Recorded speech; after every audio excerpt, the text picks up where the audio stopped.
Hello again, everybody, and welcome to another edition of the Inside Lowell Daily Pulse, the Monday, January 27th edition of the Daily Pulse. The weekend is gone. The brand new week is kicking off. The last week of January, can you believe it? 1/12 of 2025 is almost already in the books, but we got a big show lined up for you here in the WellPoint studios. Monday with Marty. Hey, we're back. We'll call it. We did that a little bit on the radio, That's right? the way I got my start. Mondays with Marty. You would bring me in and we'd have some fun. Marty Lorrey, former Lowell City Councilor, now one of the city's most noted political pundits. We've moved you into the category of political pundit now. Okay? I don't know if most noted, but I have fun. You certainly do. Your predictions show that we did. You were actually this is your second time on the Daily Pulse. We did one, I think the second edition was your predictions for 2025. Yeah. And you were here, and one of them is, I think it might come true this week, that I want to talk about quickly. Let me first just thank our Inside Lowell Daily Pulse sponsors, of course, Real Estate Ray Booten, licensed realtor in Massachusetts and New Hampshire, certified appraiser in both of those states as well. So if you're looking to buy or sell residential or commercial properties, Real Estate Ray Booten is your man. Find him online, realestaterayBooten.com. Thank you as well to our friends at WellPoint for hosting us here in the WellPoint studios. WellPoint is the only health plan exclusively offering healthcare benefits exclusively, I should say, to Massachusetts GIC members. At WellPoint, your whole health is their whole point. We thank WellPoint, Real Estate Ray. We've got a bunch of other sponsors we're going to thank in a couple of minutes, but I want to get right down to it with Marty Lorrey. Lots to talk about, a lot of news last week, local, state, national, some stuff over the weekend. I want to start with, we now have the price tag on the New Rourke Bridge. However, as we were recording Friday's show, we were literally breaking this, and then I had it confirmed to me, but it looks like $273 million. Yeah. What we can add, which we added online at InsideLowell.com that we didn't know on Friday's podcast while we were talking about it, is that the winning bidder is a very familiar firm to Lowellians and pricey projects. Skanska had the bid. By the way, so they bid $273 million. They won the bid. The other two bids, $298 million and $299+ million. That bridge went from, I don't know, $50 million to $300 million, like that. I chaired the subcommittee on transportation in 2012, 2011, 2012, 2013, whatever. And I was our representative on NEMCOG. I believe the bridge was $58 million. This was when you served on the city council. Yeah. So you were the city council's representative on NEMCOG. Right. And okay. I think it was $58 million. In what year? 2012? Yeah, 2013. And we were doing studies. We did the traffic studies. We did everything about the environmental, except the environmental study. We had everything done, but we didn't have funding for the bridge. Beverly Woods would be great to bring in. If I go back and look at those studies from 2012, and then you're going to see that the date for the bridge to be built is 27, 28. I've been saying that. People are getting mad at me. I said, no, you're not going to get it to 20. We've got all this people putting in money. This is the deadline, 20. So this is the time frame that was being discussed even back then? 27. But they were saying 57 million? No, $57 million to be built then. If we built it in 2012. Okay, I gotcha. But the deadline, you were looking at 2027 for the bridge. And we need a new bridge now. The reality was the delegation, Tommy, Pangie, Eileen, they just got the money for the bridge on University Ave. Marty built that in 3 months. No, that was the delegation. John Cox, it probably goes back to, as city manager. That's how long it took to get that bridge built. It wasn't built by Marty in 6 months when he came. The delegation was huge in that. And the issue with the Rourke Bridge over the years, and people will argue, it was deemed safe, okay? That's not do. I won't even go over it on a motorcycle the past 10 years. But the state has deemed it safe, and they have a lot of unsafe bridges. And the other thing was the delegation had just got that money for the Howe Bridge, and that was built. And So, but if I remember right, and I'm going to dig it up, the date that the state was looking at that time was probably 26, 27, 28 to be completed. And unfortunately, it's gone from like 57 million to, matter of fact, I can tell you, I went to a meeting one night. They thought of moving the bridge out of Lowell into North Chelmsford because the traffic studies were showing people weren't getting off at the Drum Hill. They were going one exit down to Route 4 and coming back, and then coming back through Vinyl Square. So for a very short time, the idea was to put the bridge in Vinyl Square into Tyngsboro, but that didn't last long at all. So is it, I mean, so we know, well, we think we know, before this price tag was announced, Congresswoman Trahan had talked about, well, help secure $180 million out of Washington. And then Senator Kennedy has talked about securing a $100 million bond, or the ability to borrow up to $100 million, which brings you to $280. So technically we can cover the cost of the bridge. One of the things. What are the odds it gets built for $273, though, Marty? Knowing what we know about the Lowell High School project and how you always have overruns. As I said, it was always targeted for 27, 28, so you get $2 million. When I was appointed to serve on NEMCOG, Eddie Kennedy served there for years, and he enjoys it. Eddie knows the nuts and bolts, so I called Eddie and I said, Eddie, why don't we switch off on something else? Why don't you take this? And Eddie said, I enjoy it. He says, but I think you'll like it. You're the nuts and bolts guy, too. You'll like it. Get involved. The roads, the bridges, the towns. And he was right. It's enjoyable to do. And but Eddie Kennedy is probably one of the most knowledgeable people I've known for transportation who served out of either select person or city councilors. So with Eddie there, I think you'll be fine. That's just my own view. Should I guess it's too late to turn back now, but we were actually showing pictures of the design. Let me see if we still have it up there. Yeah, actually, these little jut outs, of which there are 3 of them. And when you look at them from the ground level, you'll notice that, in terms of architecture, design, and construction, they're causing, they cause you to go from a straight span across. I went over the University Ave Bridge today. It's just a perfectly straight span, nice wide sidewalks. But, you've got bike lanes, you've got walking paths, you've got a park to go sit on. We had 3 designs we could pick from. What has changed since we were there was Demoulas wasn't there in 2012 and 2013. I forget the name of the bar or the little lounge that was there. So, I think the hope was always you could link it right up to Ferry Road, and I don't think you can because the road. And here's the other issue. We learned from the traffic studies. I don't know what it's going to help because what happens is when you come into the Highlands, you cannot widen that road. Okay, right. You could put 4, 6, you could put 8 lanes, but when you come back over to the Highlands, you have those 2 lanes. Now you have businesses on both sides. You have housing on one, and then you have the oldest house in the area on one side.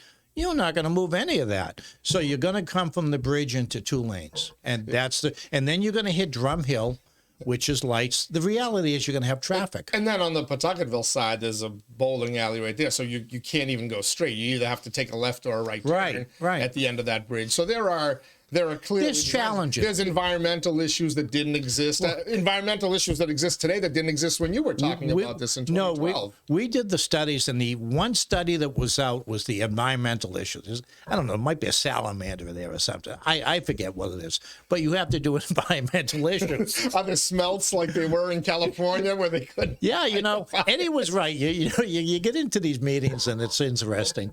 But they never did it. You and I were doing Marty or Monday with Marty's one day. We were talking, and I says, it's interesting. They never did the environmental studies. All of a sudden, like a couple of motions go in, for environmental studies.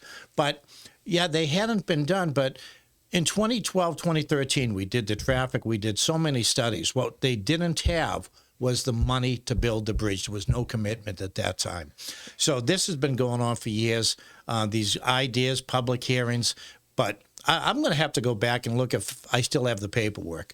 Yeah, I'm sure it was 27, 28 was the years that they were looking at. All right. And we remind everybody that if you have any thoughts or comments on our discussions here on the Daily Pulse, please share them on the YouTube page, share them on Facebook. We will read them during the show. Sure. I've got some comments, not about a Daily Pulse episode, but another podcast we did last week, and I want to use that as a springboard into a question I have for you. And this was our exclusive interview, Ryan Gilday, the Lowell citizen who writes recaps of the city council meetings with City Councilor Corey Robinson. Sure. It was Councilor Robinson's first discussion about the incident from November of 2023 and everything that came out afterwards. It was his opportunity to tell his side of the story and then talk a little bit about the fallout.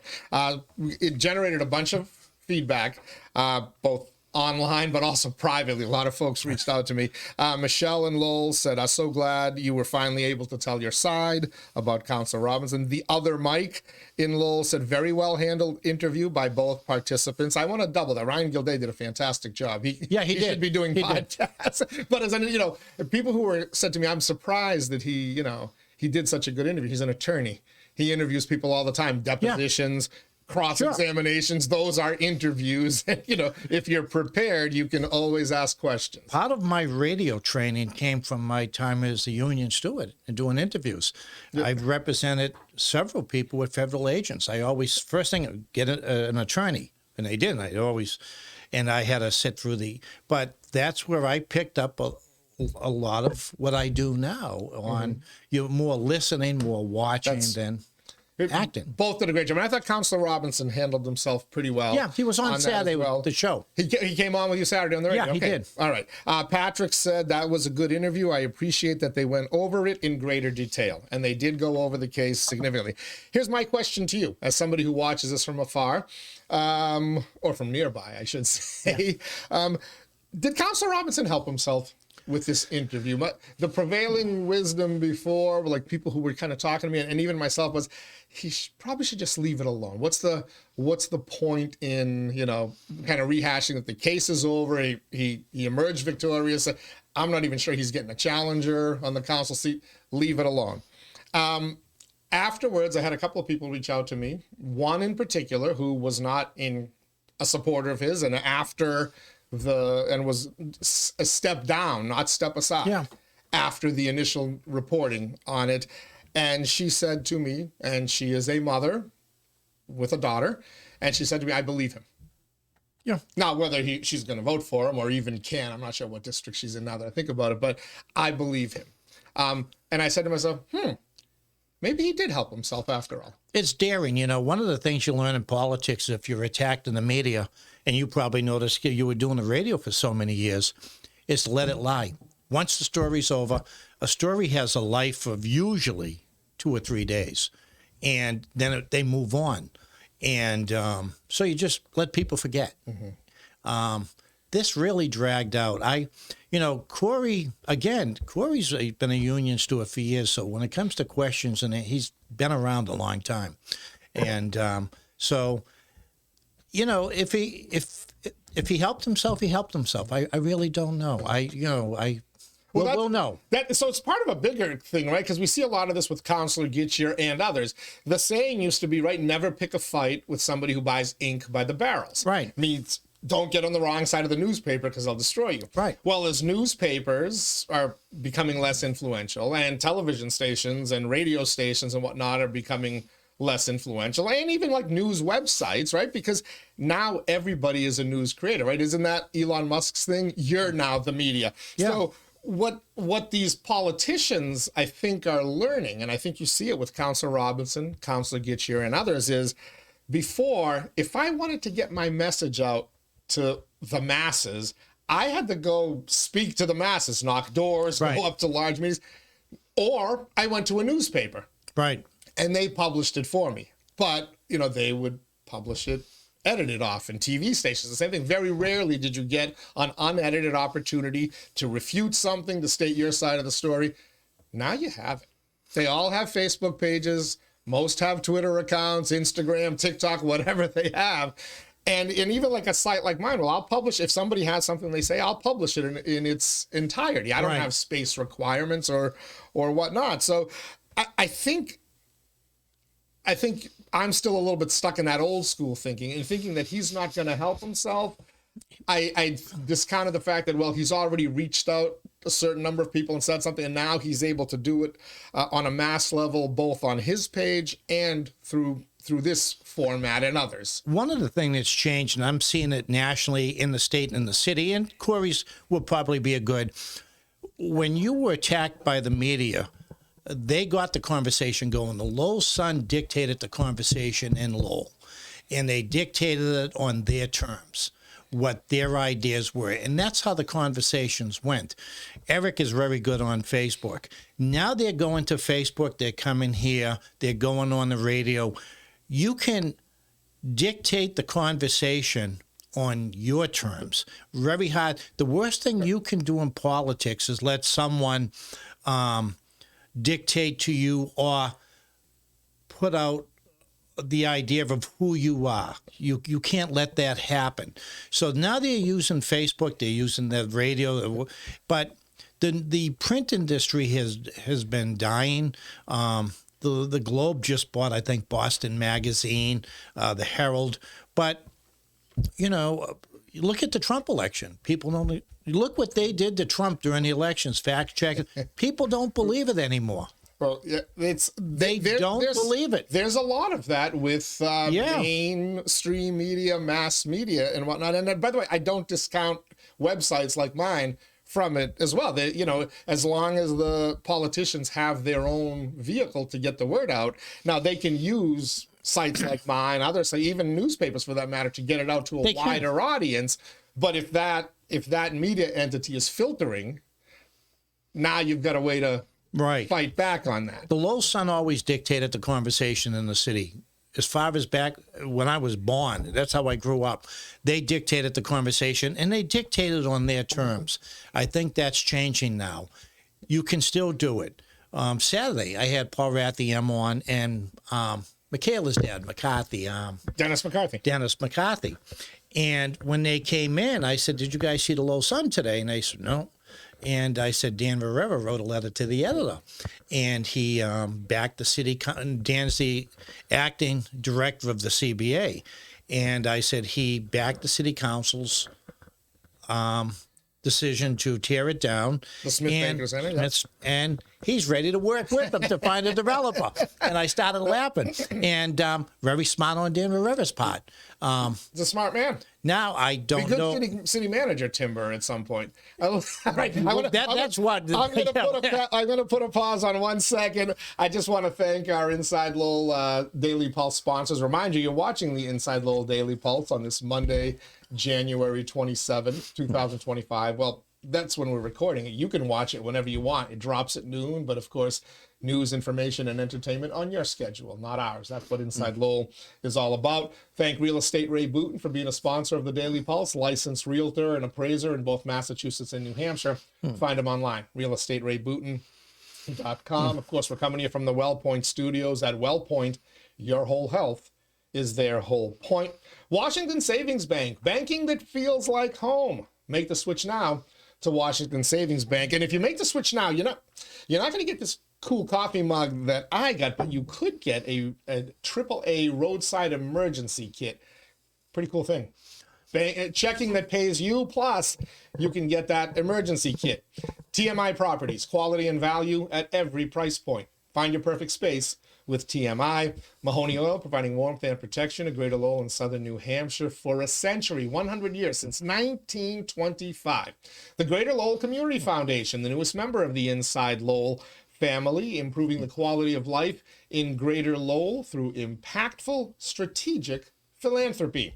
Thank you as well to Francis E. Preventure Insurance, the agency Greater Lowell has counted on since 1982, and by the Massachusetts Pirates, bringing all the hard-hitting action and excitement of arena football to the Mill City. When the Super Bowl is done in 2 weeks, we get arena football here in the city of Lowell. We got Marty Lorrey, political football here in our WellPoint studios. I brought up a point Saturday, and I brought it up on your shows in the past, and I always get a lot of feedback on it. I did over the weekend, and Paul Rathian was talking about a lot of the housing going into the acre. And we keep hearing in Lowell, we need more housing. We need more housing. When does the units of housing start to overwhelm the resources in the city? And I've asked that in the past. And I think it's a great question for neighborhood groups of people fighting. When does it, and, you know, I brought up water, storage, parks. Schools, garbage, parking. Parking is a huge issue in Lowell. So when do these developments, everyone says, oh, we can use the garage. Well, it's a quarter mile down the street, okay? When does the units per housing overwhelm the resources we have in the city? And I think going forward for Lowell, that's a great question, because a lot of the people who come in don't live here. And they're not going to bring it up because once the development's in, they leave, you know? But food for thought. I get a lot of response over the weekend. So you mentioned Dan Rivera, former Lawrence Mayor, former head of mass development. Now he's interim, executive director of the Coalition for a Better Acre. His trial period, I think, ends in like January, and my understanding is that he's likely to come back for a longer term, but nothing is official yet, so we'll keep digging. But it was interesting because he came to Lowell, everybody talked about him, he came and sat in that chair, we did a podcast and whatnot, and then he got quiet. Unlike his predecessor, Yoon-Joo Choi, who was very active, a constant presence at the city council meetings, not just by herself, but also the underlings at CBA coming out and speaking out about issues, often chiding the councilors on their stances and decisions and whatnot. I noticed under Dan Rivera that completely disappeared. And this was, hell, even him, this was the first that he was heard from. So hopefully that portends well for the fact that he'll be sticking around. But you and I, we always talk, the discussion in Lowell is always, all right, well, who's next in line to be manager when the current one's, time clock expires and whatnot, blah, blah, blah. And we always talk about these names. And then it hit me when you brought that up, when we were talking over the weekend, I'm like, well, Dan Rivera would be a guy that if and when the time for Tom Golden to retire or get pushed out, whatever the case is going to be is, if Dan Rivera sticks around a couple of years at the CBA until that happens, if he were interested in that job, he'd be a pretty strong contender, would he not be? I think he would be, and I'm surprised he hasn't been putting in for jobs as town manager, or maybe he has, I don't know. But he has a lot of municipal experience. He's very good at getting funding. He did a great job down in Lawrence, a fantastic job. I don't know him personally. I think I met him once. I was in Washington. We were waiting for a cab, and I was with Lila. We shared a cab, and we got talking, and I realized who it was. But he has had a lot of success. Now, city managers, how does that go? I don't know. It's all the only qualification to become city manager is the majority of the council. Used to be 5 votes, now it's 6. That's the only. And you'd like to think that they have a vision and can lead politically. You mentioned you're surprised he hasn't applied for town manager jobs. Well, when you go to like a Dracut or a Tewksbury or even smaller communities, you're the town manager. You're the chief cook and bottle washer. Right. You're not only setting the agenda. You're setting the numbers. You're doing the budget. You're doing here in Lowell. You've got a Sean Machado to work out or before him, Kara Keefe, or before that, Mike McGovern to do like the inner stuff. Then you got a CFO. You've got a Connor Baldwin, or it's fantastic. That was my prediction. He'd be gone. Or whatever. So Tom Golden can just kind of have a vision and lead. Eileen Donahue had that benefit. You don't get that in the small towns. But that's why I think Dan Rivera, as the former mayor of Lawrence with mass development experience, I could see him seamlessly stepping into that role. Now, it's going to take a while to get that kind of political support here in the city of Lowell. But if and when the Tom Golden era will end, whether it's in 2 years or 5 years or whatever that number is, that's an intriguing name. Keep an eye on that name, Lowell. That's my prediction. It can switch. I've before my time, I think when John Cox left, it was Diana Prudo-Broom who was the leading choice to become city manager. She, from what I understand, I don't know if it was the interview, Bernie Lynch ended up getting it. She butchered the interview, said they asked her if she was going to move to Lowell. She had just built one of those McMansions out in Drake, and she said no. No, well, Bernie Lynch said, yeah, I'll move to Lowell. He didn't do it till his 7th year, but he said he would, and he ended up being the city manager. yeah, she was very nice. I've met her a few times over at the university, but that can change. The guy I'm also watching is, and the reason why I said go to the towns is you get some municipal experience. We can talk about numbers, and it's nice to have people that can do the numbers. But if you do them more yourself, you have a better understanding. Bernie did that. Rodney Elliott, he's been a town manager in the past. Rodney has a lot of experience with budgets. Rodney has a lot of experience at the State House. It wouldn't surprise me if Rodney sometime down the road looks at and says and applies. To me, he would be a strong candidate. He has to wait Very 4 strong. years, so once he finishes his next term, he could then theoretically become... Yeah, he doesn't have to finish out the term. He could just but leave. he has to do 4 years. So you have to be... You can't go from council to being the city manager and Right. there's a 4-year cooling off period. Right. Remember with Brian Martin? Some would say that that's why Dick Johnson was brought in to provide the cooling off period for Brian Martin. He lost a 21 election to Dan, right? Danny Rourke. Was that 21 or Rodney 23? Elliott, yes. And he won he got sworn, he left the council in January of 2022. Okay, so now we're on to 4 years. So you have to, so he's got some time to go. But he's a strong contender. Ed Kennedy is the other name. Eddie has a lot of experience. But, yeah. and those are the two names that are bandied about the most often, right? Dan Rivera would be an interesting... Right. He would be a very interesting candidate. The former director, I've heard her name kicked around. Yeah, I've heard her name thrown around. And this is why when, people get mad at me when I said, there's 4 votes against Tommy now, is, this election could be about moving on from Tommy. Here we are sitting down talking about potential candidates, but that's how Lowell operates. It just, Kevin Murphy said it best, the night you get the job, go out and celebrate because it's downhill from there. And to be clear, I'm not predicting Tom Golden's departure. If you go back to our January 7th podcast, it was where we were doing our 2025 predictions. I said it's more likely he gets an extension than leaving anytime in the next 2 years. That would be brought up. Dan Rivera's a guy watch him down the road. It's an intriguing name if he has any interest in it. Next time I see him, I'm going to ask him. I hear talk that Tom's going to get a contract this year, but this is also a city election year. Now, Bill Samaras, if you remember, brought up the idea a contract for Eileen, and even she backed away. And then as we came into the political season, we started seeing who was favored to win. And then Dave Conway made a similar motion. And I think Vesna Noon did to keep Eileen. So I don't know how the councilors would feel. I think Corey Belanger is going to have, of course, a candidate, and he's a strong supporter. I think Paul Rathiam's going to have a strong candidate. Now, I said I didn't think Sakari would, but Sakari has missed a few meetings, so I don't know where that's going.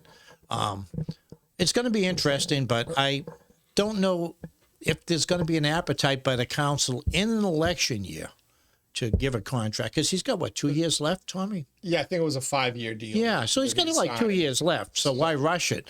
But you could wait till after the election. And everyone likes Tommy, but everyone liked Kevin, everyone liked Eileen, everyone's successul. And it just amazes me that's how Lowell runs. So when people say to me, how can you say that? So since your last appearance, we spent an awful lot of time on our previous podcast talking about the upcoming elections, how many challengers there would be in those elections, how competitive it would be, and Belinda Duran's candidacy had just kind of become public. She's running District 3. She'll be challenging Corey Belanger. Will any others get in the race? We shall see. But she's the only one that's pulled paperwork with OCPF. She got up at that meeting and gave a little speech on why she wanted to be. Very good candidate. Very, very smart. She's an attorney. She's got some established people behind her. Yeah, she does. And so we'll see. But I bumped into her one day and I introduced myself on the street. I'd like to get him on the radio. But she was very good and she was very nervous. You know, I don't think she expected to speak that night, but she's going to be a good candidate. So we'll see. All right. Speaking of candidates, someone you're familiar with, you kind of work with him a little bit. 𝐈𝐧𝐬𝐢𝐝 de Jesus last week filed the paperwork, organized a campaign committee with OCPF, works at Enterprise Bank.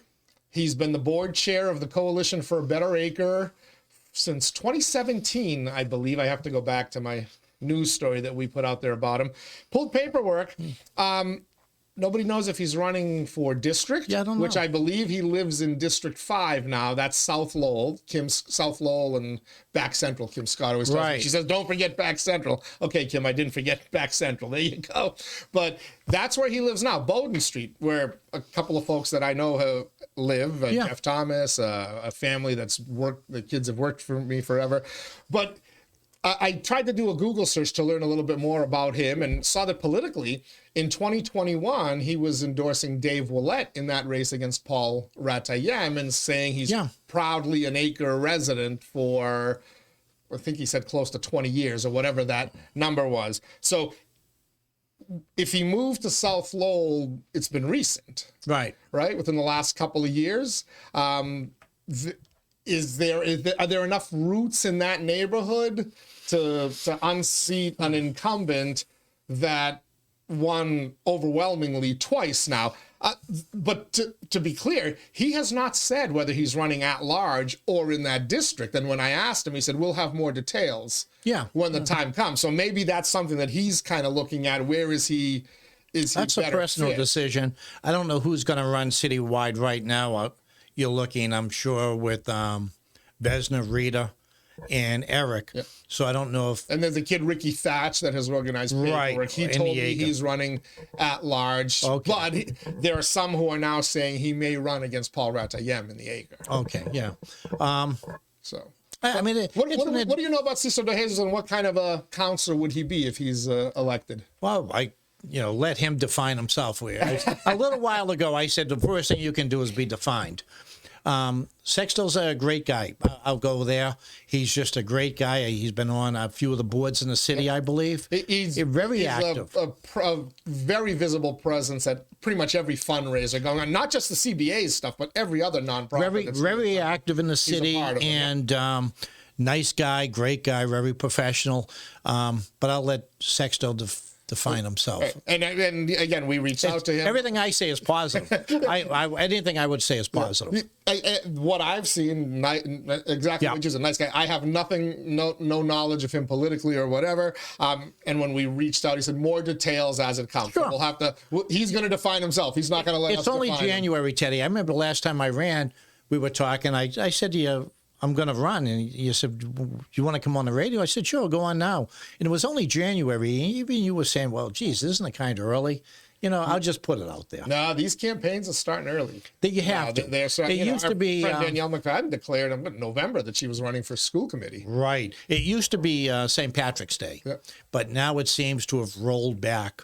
And you really need to. There's been a lot of changes since they've changed the way the city's governed. Now you have to run one-on-one or one-on-two in these districts. So you really have to get out and start shaking hands. You know, it used to be easy in Lowell. Before my time, you went to bingo. Every church in the city, St. Michael's, Sacred Heart, I mean, the Immaculate, St. Stanislaus on High Street. Everyone had bingo, and you could walk in there, shake 300 hands. Honest to God. And smell like you smoked a pack of Marlboros just from the secondhand smoke. It doesn't matter. Every parish had a bingo on a different night, and you could go and shake 1,500, 1,600 hands that week. And it was just amazing. That's all gone. You could walk into the VFWs, the American Legions, and they were full then. You know, a lot of people. You could go to these functions, and you met a lot of people. Those days in Lowell are gone. You got to go grassroots. You got to go knocking doors. Got to go knocking doors. You got to get those flyers out. You should use the mass media to some degree. Do any interview opportunity you get. Any whatnot. Lowell Sun, InsideLowell Radio. The least expensive way is to go to the printer, and the best one was Thurman in Lowell. He passed away.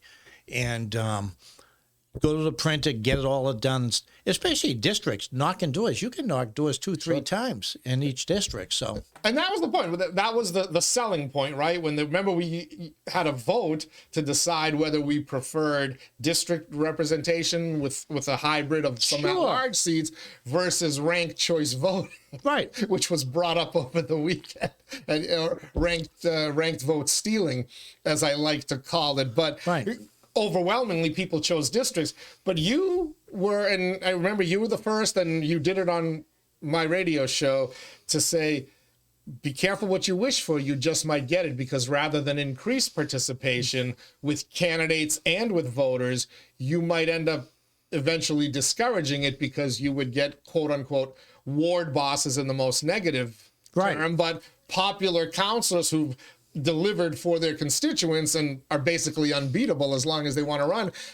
After just 2 elections, the inaugural one and then the first one with incumbents, boy, you proved prophetic, my friend. And the vote's gone down. The vote's gone down by 4,000 or 5,000 votes in election. We saw it in Boston. And when they came out and said they were going to do this, I didn't agree with it. I thought it would hurt the city. And, you know, everyone talks about downtown. You look at that city council now, and I said this when we were doing the debates. There is no pro-business city councilor. It's great. We have everyone from the neighborhoods. Well, and they're all pro-business.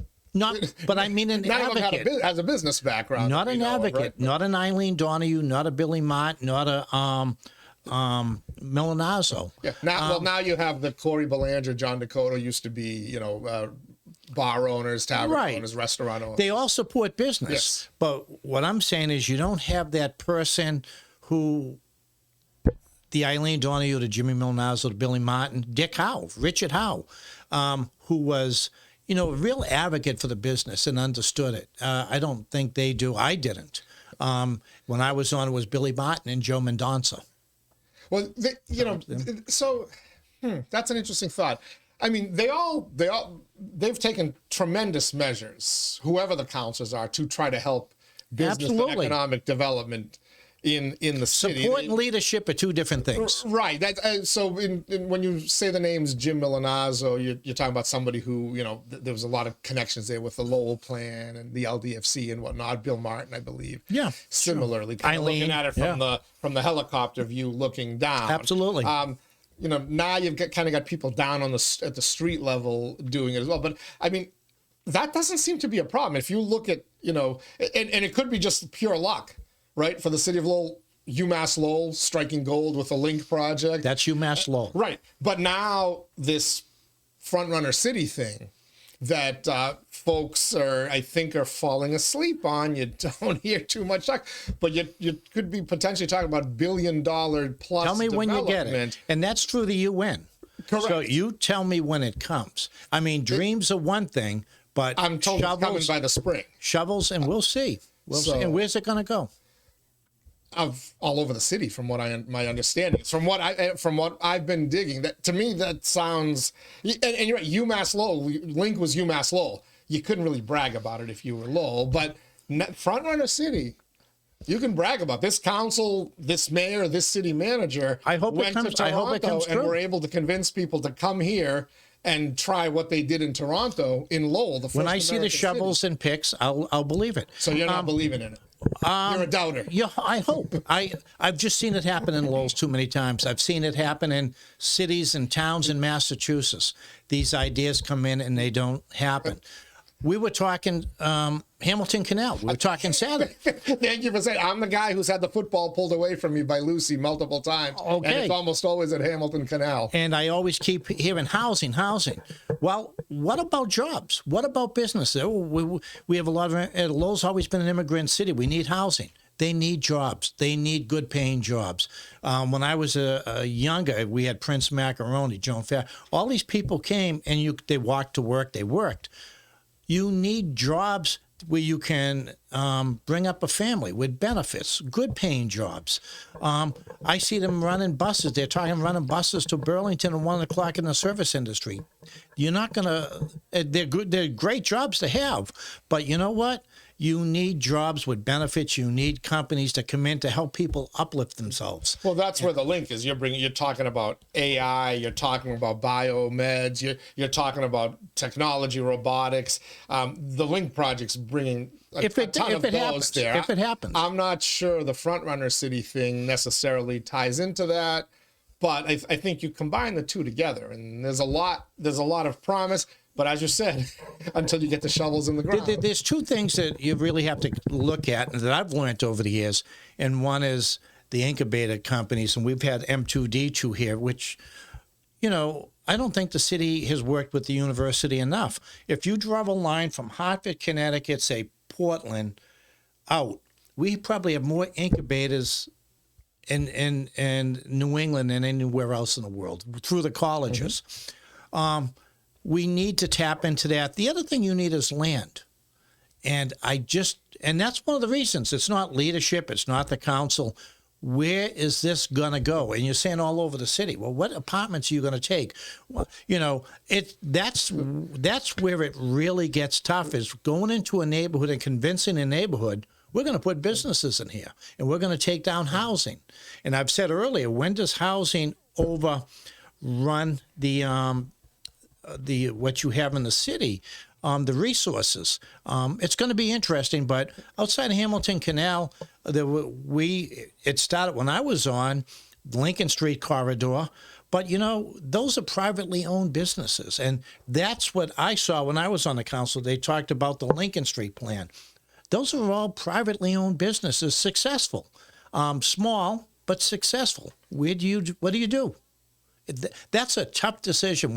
When the rubber hits the road, what do you do to small businesses that are successful and been there for years? And then we look at the Hamilton Canal. That's basically what you have. I don't know where else you're going to go. I think, one of the terms that the manager used here, I heard him using it on the radio this morning. You got to build up. I think you're going to see a lot of vertical. We heard that Saturday. We heard that Saturday. Vertical growth here because like of what the Wang building. Yeah, the lack of space is going to facilitate that. But that's what they talked about Saturday. I keep hearing this parcels that nobody even imagines that can be developed. We'll see. I'll be curious.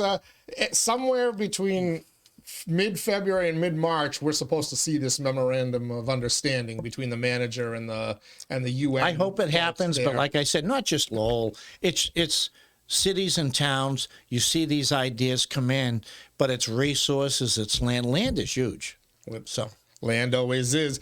Before we let you go, we always like to fan out a little bit nationally, and of course everybody's all weekend long, hell, all last week. It's hard to believe it's only been 1 week since Donald Trump was sworn in again as president of the United States. It's been less than a week. As I'm looking at my clock here, it's 10:20 a.m. I texted you. I'm watching inauguration, and I said Donald Trump would have 2, maybe 3 or 4 picks to the Supreme Court.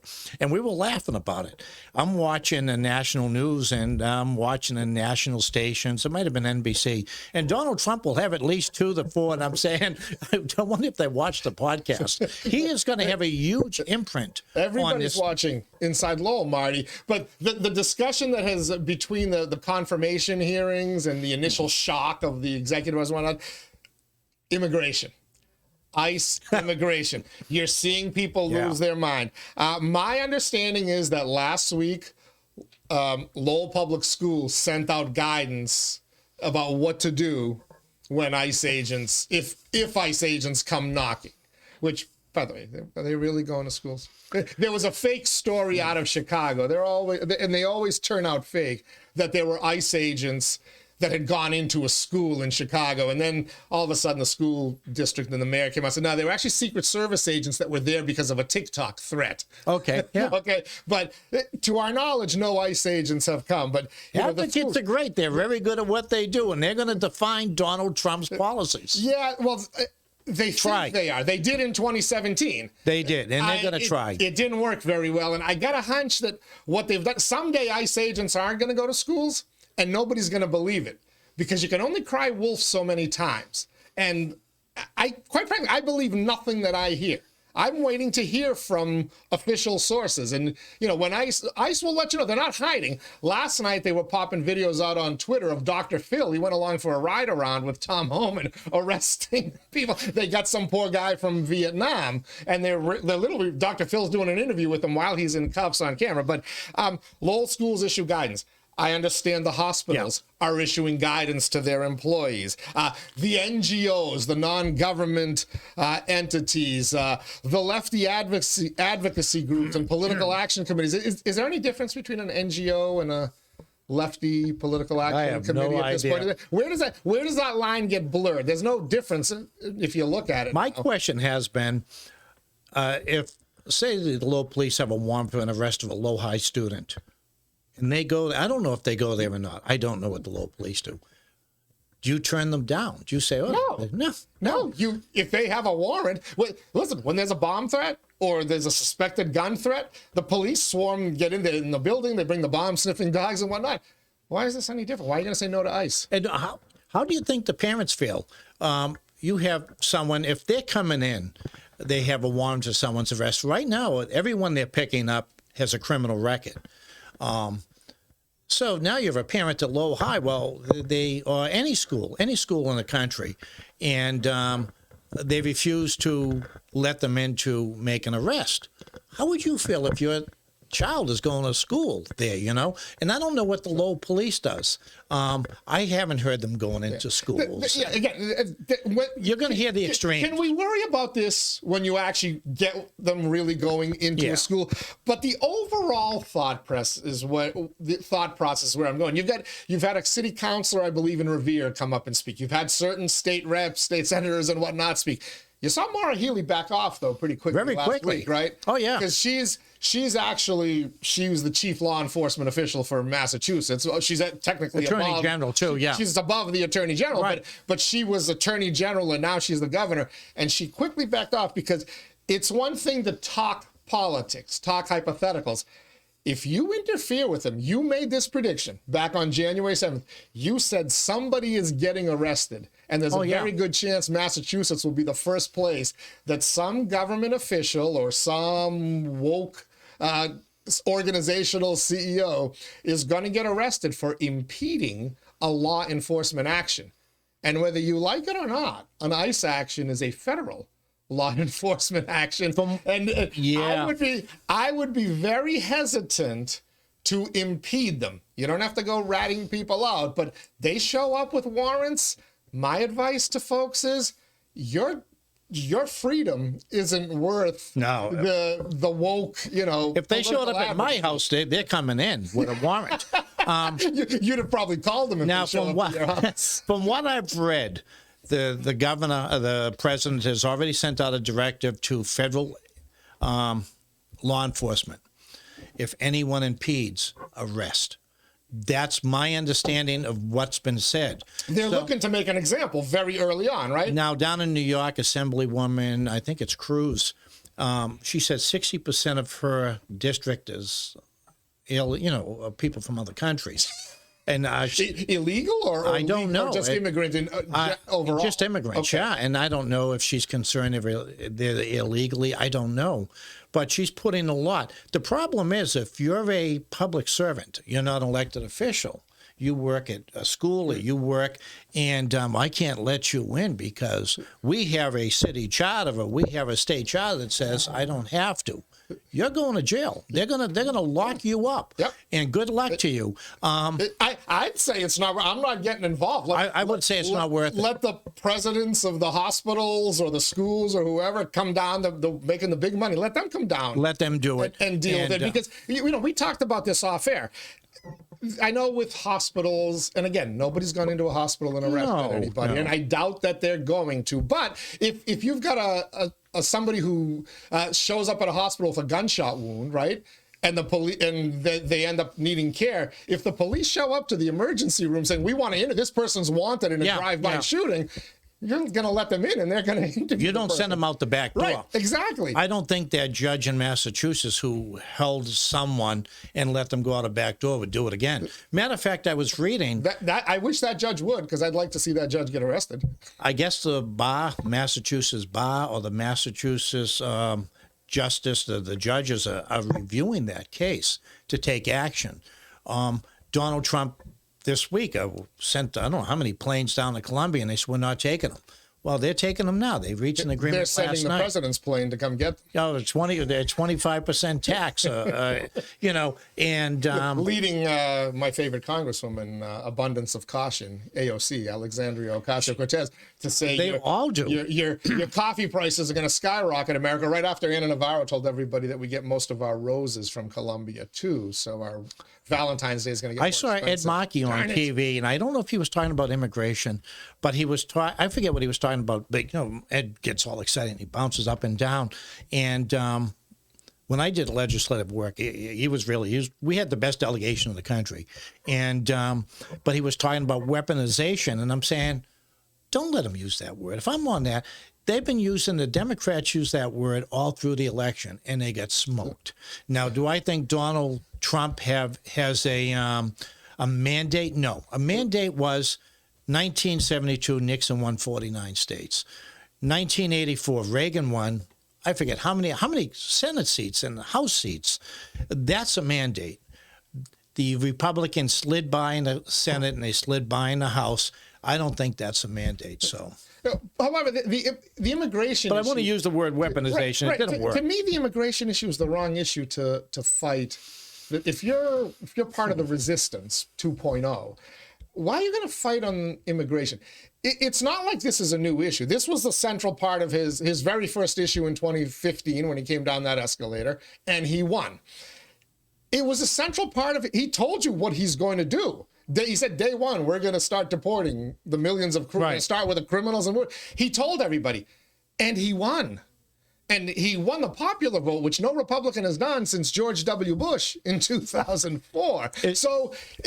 Why is this the hill? Because they have the advocates. Democrats are winning. They have the money. But even the immigrants. Look at the vote. Look at the inner cities. Look at the African American vote. Look at the Hispanic vote. Much of which is an immigrant vote. If you're a Democrat, why do you want to die on this hill? You want to talk about tax cuts for the rich? Okay. You want to talk about changing health care? Great. Fight that battle. Immigration is the hill you want to die on. Some 17-time arrested rapist murderer. That's the hill you want to die on if you're a Democrat? Have they lost their minds? I don't know. I'm not going to blame the Democrats or the progressives. They have advocates in this country, and they're funded. A lot of them. We all have advocates. Unions. Everyone's an advocate. But they're very strong, and they know how to use the media. I've always said to people, go up to New Hampshire on a presidential year next time and watch. And the advocates are very well entrenched. They know how to get their message out. They're very well educated. I admire them, to tell you the truth. I admire how they get out their message. And I know I don't always agree. We're sitting here now, we don't agree. But there's that admiration I have for them, that they know how to get it out there and get it done. They're on the front page. And look at the votes last week in the Senate and the House, how many Democrats jumped. Okay? Now, of course they're not going to jump. We had a hearing. They did. No, look how many did jump. Oh, in the Laken Riley Act. Yeah. And, you had a U.S. Senator. I was watching him this week, and he's questioning the new administration. Well, what happens if you go to a farm and there's illegal aliens working? Are you going to take their jobs? Are you going to deport them? What about, it's illegal to hire someone who's not here legally. You're an owner. If they come in and you have someone on the books. I need to prove that they're a U.S. citizen or they have the working papers to work. And here's a U.S. senator asking them what they're going to do if they find work. And I'm just sitting there shaking my head. That's the same strategy that was used in 1860. Who's going to pick the crops? That's what it is. Right? You're going to deport all the people who pick your produce. That's what they used in 1860. Who's going to pick your crops when they talked about eliminating slavery? They recorded. It's an old, tired argument. The person, I don't know if they knew they were on. You got to be careful today. You never know when you're being recorded. But a California congresswoman, she was asking what they were doing up there. They should be picking the crops in the sun.